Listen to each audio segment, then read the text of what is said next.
see you guys in the dark.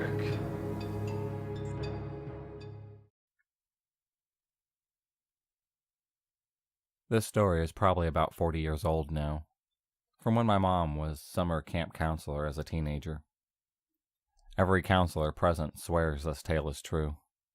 The following tale is long and consists of a few smaller events rather than one single encounter, so I've divided it into 4 main parts to make it a little easier. To give an idea of the setting, it was, and still is, a pretty normal summer camp. About 300 to 400 acres with 5 cabins, each assigned a letter A through E. Every Sunday, a new batch of campers would arrive around 3 to 4 in the afternoon, and on Saturdays they'd leave by noon. Half the summer, it would have been boy campers, and then the other half, they'd have girls. My mom was there for 2 weeks during the girls' half. Cabins A, B, and C are on top of a hill along with a small chapel, and cabin D, which was basically used by counselors as a meeting space, is at the bottom of the hill. It's partially built into said hill, so people could feasibly walk onto the roof from the hill, which, neat. And cabin E, meanwhile, is located on another hill entirely. That circle and lines next to it are a fire pit and seating, which takes up a good amount of space. The road marked at the bottom of the map as an access road my mom hesitates to call a road. One direction goes to town, and the other ends at another summer camp totally unrelated to my mother's camp about half a mile away. The properties didn't touch. It was on the other side of the road, though, but it was there. The creek had a couple footbridges you could use to cross. Now on to the story. Part 1. So, for the first week, my mom's there. There's not many kids, so they only have senior counselors present. Most of them were in the 17 to 21 age range. My mom would have been around 17 or 18, since she was still in high school.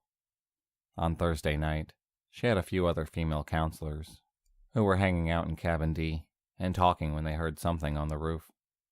At first, they figured it was a raccoon, but then they realized the noise was too loud. 2 of the girls decided to go outside and investigate. While they looked at the roof, 2 of the male counselors came running down the hill. My mom actually drew the path on a diagram while explaining the story to me. She drew the girls as a big dot, and the 2 guys were coming from the chapel. "Hey, I think we just saw a guy jump off the roof and run into the woods," they said. Practically, the moment they said that, they heard an unexpected sound. An engine? They looked down at the access road and see a car's lights suddenly light up. Someone had parked there in the dark with the lights totally off, and a spot slightly hidden from their view due to the trees, and angle from their location. On top of that, they can now see another figure running to the car and hopping into the passenger side, at which it tore out of its spot and sped off towards the back roads, towards town. So to recap, there was a man stomping around the roof. This man jumped off and ran down the hill and crossed the creek to the road, where another person was waiting in a car hidden from sight and with all the lights off, and then drove off. This is obviously not normal. You know, now in horror movies, teens and young adults tend to joke about the obvious signs there's a monster lurking around waiting for its target. Turns out that's actually pretty accurate. Instead of getting creeped out like a rational person, my mom and the other counselors found it more funny than anything and started joking around about it. Someone threw out the name Nerd on the Roof, and it stuck. It became a running joke among them, shortening the name to NOR. Now, my mom's memory is a bit spotty about the timeline of this next particular event, but it's most likely happened on Friday, the very next night. Remember how cabin E is way far from the other side? The diagram does not feature the vast swaths of trees that also surround it. This cabin is so far removed from the rest of the camp, it actually had its own telephone connecting to the main part of the camp. This was during the 70s. Cell phones did not exist yet. Since it was so remote, they usually assigned older campers to it. But during my mom's first week, they didn't have enough campers to need it, though. So my mom and 2 other female counselors were assigned to sleep there. So on Friday, The phone rings in the middle of the night and wakes them up. One of my mom's fellow counselors answers groggily. "Hello?" "Uh-huh. Uh-huh. Okay." She then hangs up, grabs a broom, leans it against the door handle, and crawls back into bed to try to return to sweet land of sleep. Mom and her other counselor friends are confused and ask what's going on. They get this sleepy response. Fred said he thought he saw someone in the woods and is heading down here with a gun. Instantly, my mom and the other girl are wide awake and go into panic mode as they recognize the potential setup for their starring scene in a real-life enactment of the plot of Friday the 13th. Meanwhile, the girl who answered the phone just tries to go back to sleep, apparently confident the broom will foil any attempts to break into the cabin. Fortunately for them, no one came busting down the fortified door, and soon enough, one of the male counselors arrived with a shotgun. He stayed over the rest of the night, since he, like my mom and counselor number 2, has had doubts about how effective a broom is at keeping out intruders. As you can probably tell, my mom now finds this particular part of the story funny due to her friend's lack of reaction and survival instincts. It helps that the night passed peacefully with no more sightings or scary events. However, the next morning they found the phone line had been cut. That is a little less funny, and made them a bit more wary. But this whole night would just be more of an afterthought after the next events. Cut to the next day. As I said earlier, the campers would leave on Saturday morning, giving the counselors a bit of free time until the next batch arrived on Sunday. They'd go into town on Saturday afternoon to get laundry done and pick up some essentials. Now, despite having 2 summer camps, this was a small town, small enough that it only published a tabloid-sized paper once a week on Saturdays. This week, one of the counselors just happened to pick up a copy, and it was mostly forgotten until later that night. They were hanging out in the pavilion playing cards. In between turns, someone glanced at the police blotter and suddenly exclaimed, "Oh my God," and then began reading out loud. Remember that other camp I mentioned at the end of the access road? Smaller than theirs, and instead of cabins, it placed kids in tents along with a counselor. At some point that week, there was attempted kidnapping there. When I say attempted kidnapping, I don't mean someone tried to pick up a kid who wandered away from camp or looked like they were alone. Opened an occupied tent in the middle of the night, picked up a random kid in full view of the other campers and counselor, and just took off running into the woods while carrying this random kid. That is quite possibly the most blatant attempted kidnapping I've heard of to date. I actually had to pause my mom here and check the kid's age, 8 or 9 for the record, because the idea of a man running into the woods while carrying a child is just so ludicrous. The counselor in the tent naturally gave chase, because one does not just sit by when a random stranger opens their tent and scoops up a child. Eventually, the man had to drop the boy in order to get away, at which point the counselor stopped his pursuit to redirect his attention to the obviously traumatized child. The kidnapper was never caught.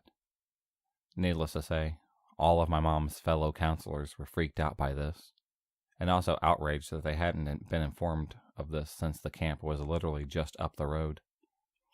The same road where they saw 2 mysterious strangers flee just 2 nights prior. Suddenly, the Nor wasn't quite so funny anymore. Week 2 arrived. Mom can't remember if the phone line to Cabin E got repaired in this time or not, but they had more campers this week, so a group of older girls were assigned to it as per custom. Mom and the other counselors continued to stay there as well. Now looking at the diagram from last time, this is a rough layout of the most vital parts of the camp for this story. Not pictured in the diagram was a lake, with which my mom calls the pageant area. When I asked for the location, she jabbed a finger on the table for past the upper left corner near the pool, and said roughly there. This camp was pretty big. At the end of the week on Friday nights, they would gather the kids there for what she calls an Indian pageant. Again, this was the 70s, different time. What an Indian pageant involves, I don't know, and it's irrelevant to this story. All that matters is that all the kids and most of the counselors were gathered there that night, rounding off the week with one last hoorah before they left the next day. While this went on, someone came running to the pageant grounds. My mom can't remember who it was anymore, but they grabbed her and a couple other counselors and pulled them aside. Someone broke into Cabin E. Cabin E, the cabin my mom and two other counselors were occupying alongside a group of older girls. The isolated cabin at the exact opposite end of the camp. They took off running, and because of the distance, it took 10 minutes to reach it. When they got inside, they found something out of a horror movie. Someone had gotten into the camper's belongings and tore it all up. She described the kids' bras lining the rafters, sleeping bags and pillows all slashed up. The clothes were cut to pieces and thrown all over. The cabin was a total mess. All of the camper's belongings were a write-off. But most chilling of all, in the mirror, someone had emptied the girl's toothpaste to write a simple message. The Nor was here. I don't think I need to explain how terrifying that was. They spent about half an hour cleaning up the cabin before the girls could return. The kids were upset to find their belongings destroyed, but they were told a raccoon got inside. As far as they knew, it was just a bad stroke of luck. The night passed, and the campers left the next day with no more accidents. Mom's 2 weeks were up, and she went home. She's still in close contact with a lot of her fellow counselors from that, and they confirmed that the Nor did not return after that. My final notes. This ends the chronicle of the nerd on the roof. However, there are some final points worth noting that don't fit in the above parts. Specifically, there's a strong chance that the nerd on the roof and the man who vandalized Cabin E are completely different people.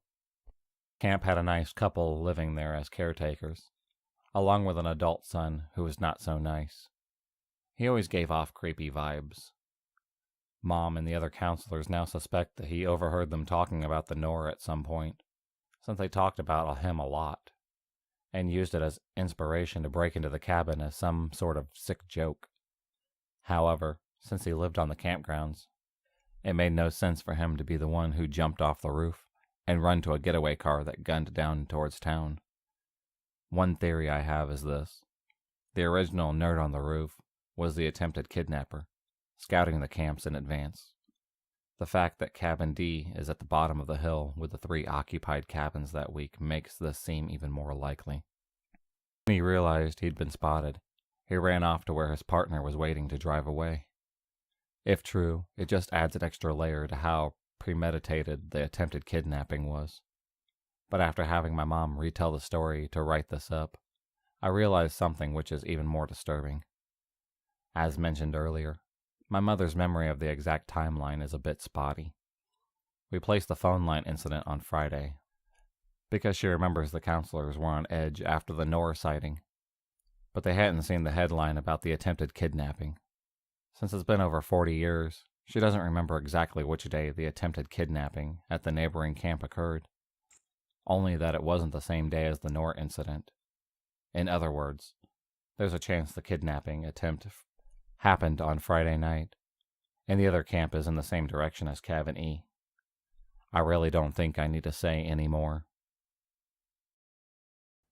If you enjoyed this video, please subscribe, like, and hit the bell for notifications on future videos, and become a stalker of the night, and I'll see you next time.